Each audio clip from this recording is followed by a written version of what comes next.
Olá, eu sou Juliana Matos e hoje eu gravarei a resenha de A Máquina de Caminhar.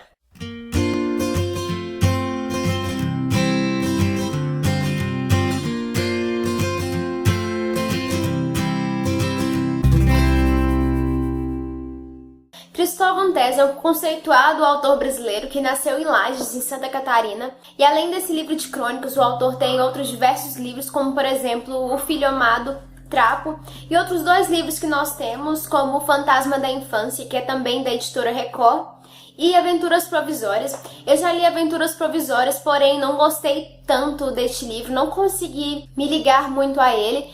Então, quando eu vi um livro de crônicas do autor, eu quis muito conhecer para ter contato com o lado cronista do autor, e ainda bem que eu fiz essa escolha, pois foi uma experiência muito boa. Durante 6 anos, Cristóvão Tezza escreveu crônicas para o Gazeta do Povo, então semanalmente ele tinha que enviar uma crônica para esse jornal, e ele tinha um espaço de 2.800 caracteres, então as suas crônicas possuem um determinado padrão de tamanho. E como este livro é uma reunião de alguma dessas crônicas, nós vamos observar que as crônicas possuem então um certo padrão que se deve ao espaço concedido ao autor nesse jornal. O gênero crônica ele é muito ligado à atualidade, então a data de escrita é muito importante para aquele texto fazer um certo sentido e se adequar realmente a esse gênero. Então, no final de cada crônica do livro, nós temos a data em que ela foi publicada, o que é de extrema importância para a compreensão do texto, principalmente em relação às crônicas que versam sobre um assunto político. Mas o mais interessante é que, apesar dessas crônicas políticas terem sido publicadas em sua maioria em 2012, 13 e 14, nós percebemos a grande atualidade que elas têm ainda hoje, principalmente pelo contexto de crise política que o Brasil está vivendo no momento. Como, por exemplo, a crônica Pensamento Chapado, que, segundo o autor, este nome não se deve ao fato de você estar tendo um raciocínio, um pensamento influenciado por alguma droga, por algum tóxico, mas porque atualmente, e na época que a crônica foi escrita, existia uma polarização do pensamento. Então, você tinha um determinado posicionamento e as pessoas, a sociedade já chapavam o seu pensamento como se fosse numa chapa e te colocavam num bloquinho.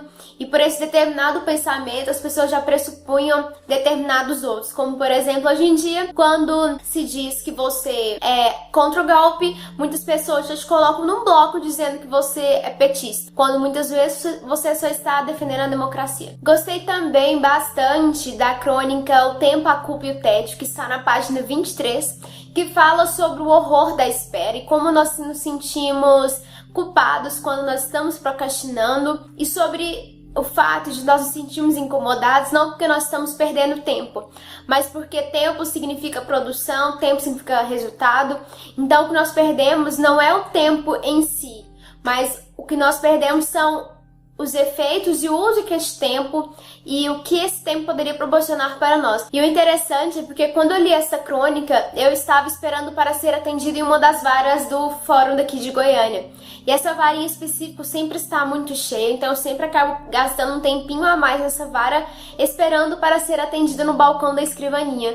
E sempre fico muito incomodada com essa espera. E neste dia em específico eu estava lendo um texto sobre a espera, sobre a procrastinação. Então foi uma experiência bastante interessante por eu estar lendo esta crônica em específico neste dado momento. Pois foi um momento em que a literatura e a realidade elas se encontraram, o que ocorre normalmente com muita frequência, e em dadas situações a literatura também antecipa certas questões. Como eu disse, A Máquina de Caminhar é uma reunião de algumas crônicas escritas pelo autor para o jornal Gazeta do Povo, e essa é a segunda reunião que o autor faz. A primeira é Um Operário em Férias, e um aspecto muito interessante desse livro é o último texto, que é um discurso contra o autor, no qual o autor nos conta como ele começou a escrever crônicas, para o jornal Gazeta do Povo, e eu fiquei bastante surpresa pela maneira como ele começou a escrever as crônicas. Eu não vou contar para vocês, vou deixar que vocês leiam o livro e fiquem sabendo, mas nos mostra como muitas vezes certas decisões da nossa vida, certos acontecimentos nos levam para um rumo totalmente diferente, que no caso do autor foi bastante feliz e que levou ele ao sucesso que ele é hoje. E o autor neste texto nos fala, por exemplo, sobre as regras de ouro de escrever uma crônica que seriam a rapidez e a concisão, que nos faz questionar até que ponto a liberdade do autor se torna plena em escrever, já que toda semana ele deve escrever uma crônica de um determinado tamanho, e tal questionamento eu acredito que Tesla se fez quando ele foi convidado a escrever no jornal, tanto que ele pensou bastante sobre se iria aceitar ou não e se ele era capaz ou não de escrever toda semana uma crônica. E nós percebemos que essa escolha dele foi muito feliz, pois gerou o livro A Máquina de Caminhar e outras obras do autor, pois escrever para o jornal fez muito bem a sua carreira, produzindo crônicas não somente como de política, não somente sobre a questão do tempo, como eu falei, mas este livro trata de diversos assuntos do cotidiano, como faz parte do gênero, como por exemplo sobre a arte da escrita, sobre o procedimento de produção. Então é um livro que eu indico muito, que também falará sobre alguns autores da literatura brasileira, citará, por exemplo, Machado de Assis, citará autores latinos, como por exemplo Gabriel Garcia Marques. Então vale muito a pena ler este livro, realmente foi uma boa experiência que eu tive com o autor. Como eu havia dito no início do vídeo, minha primeira experiência com ele não foi boa, mas como cronista eu gostei bastante do contato que eu tive com ele. Então essas foram as minhas impressões de A Máquina de Caminhar. A minha edição é da editora Record, como vocês podem ver ficou muito interessante a capa.